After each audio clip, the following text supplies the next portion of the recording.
Well, I remember going with my parents, my grandpa and my mom and my stepfather, to Peachland. That's the one that really stays in my mind.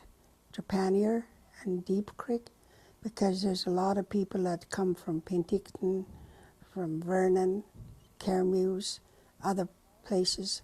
They're all camped there.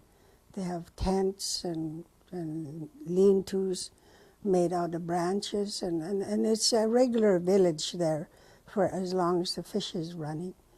And the men, they go out hunting, and the younger people, they go fishing, and maybe, should I start now? Yeah. Okay. Start from where Well, I remember that place being a regular village, like people living all together, the women helping one another, and the men, they go out hunting, and the younger people, like the younger men, they go fishing, and the women dry the fish, and, well, there was, I don't know, when I was young, I guess we got salt, so some of them salt the fish.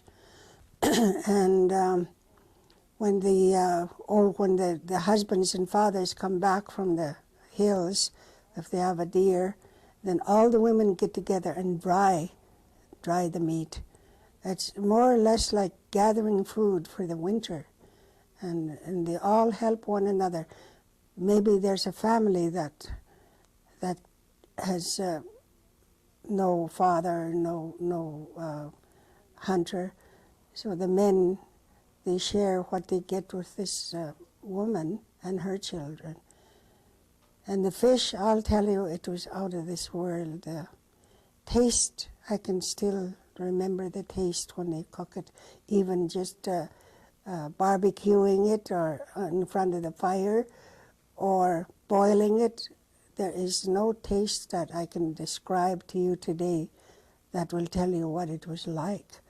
Everything was clean, fresh smelling, tasty.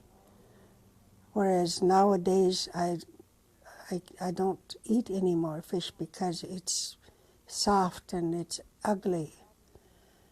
And that's the kikani, we call it kikani in Indian, and kokanee in English. That's what we get from Peachland, Deep Creek, and Trepanier. And then there's the other fishing ground that we go to in Woods Lake, and it's the same thing. People all go there and they set up camps. And that sockeye salmon is what they pull out of the lake. And they use gaff, and sometimes, very rarely, they use a net because it's a lake and it's deep, and mostly it's gaffing. They do the same thing. They all help one another dry fish, salt for the winter.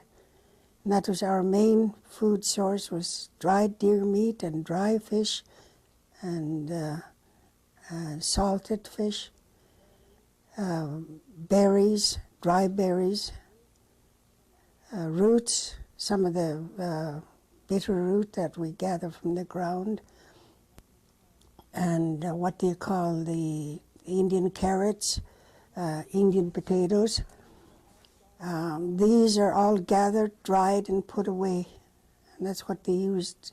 My grandfather said that in his childhood days, they used to make a stew that was kind of bitter. It would be kind of hot, but that comes from all the roots that they gather, the berries that they dry and put in them with the meat. I used to ask him, how do you boil your meat and things? Before the Europeans came, we had no pots, like, to boil meat. He said they cut a chunk of, what do they call those trees with a leafy cottonwood tree. They cut the trunk off, and they take the inside out with the bone axes that they have, and hollow it all out, and they burn the inside and wash it really good, and then they put the meat in there in some water, and then they heat the rocks. There's special kind of rocks that they pick up.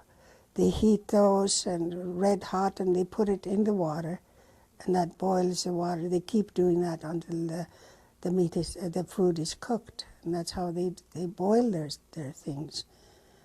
And well, that's all I can remember from what he told me, what my grandfather told me. Can you tell us what things you've seen that have changed since then?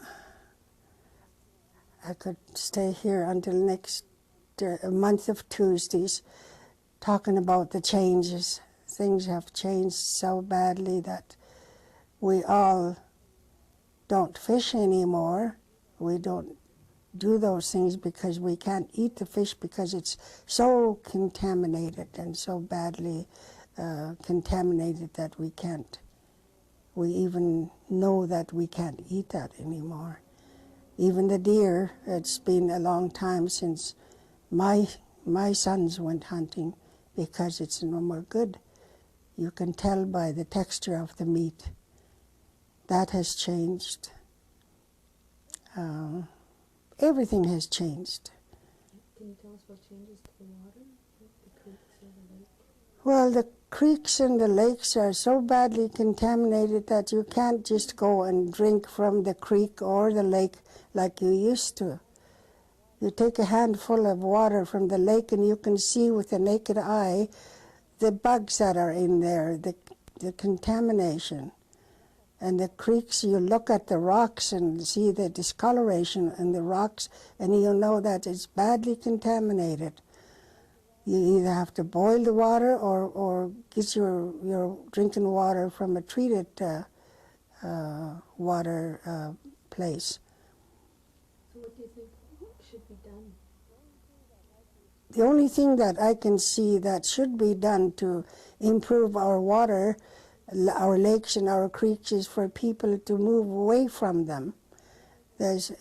Wherever there's a lake or water, people tend to build their cities and towns, and everything that the waste that comes out of these cities and towns goes into the creeks and into the lake. And it's going to take that. It took them, let's say, from 1471 to today to contaminate the waters, and our hills and our place so badly that it took them that long to contaminate it and to spoil it. It's going to take that amount of time to clean up everything. So it's starting from now, maybe small. We might clean a creek at a time, but people have to move away from the creeks and from the water sources before we can do that. And they have to stop testing things up in the sky there, because the clouds form, they pick up all the bad stuff, and then they rain down on the earth, and that poisons our deer, poisons our living animals. Okay, so what should the kids be learning today? The kids today should be learning right from babyhood. The parents should be teaching them, most of all, the language. The parents have to learn the language, and they have to talk to their little ones right from birth, let's say, right from the crawling stage, and teach them how to respect things, other people's property, how to respect their mothers, their fathers, their grandmothers, their grandfathers, their aunts and uncles, cousins. They have to know who they are, who their families are, and learn to respect them. And that, in turn, will teach them how to respect the law, the teachers, and all their bosses, the business people. And then it goes on and on.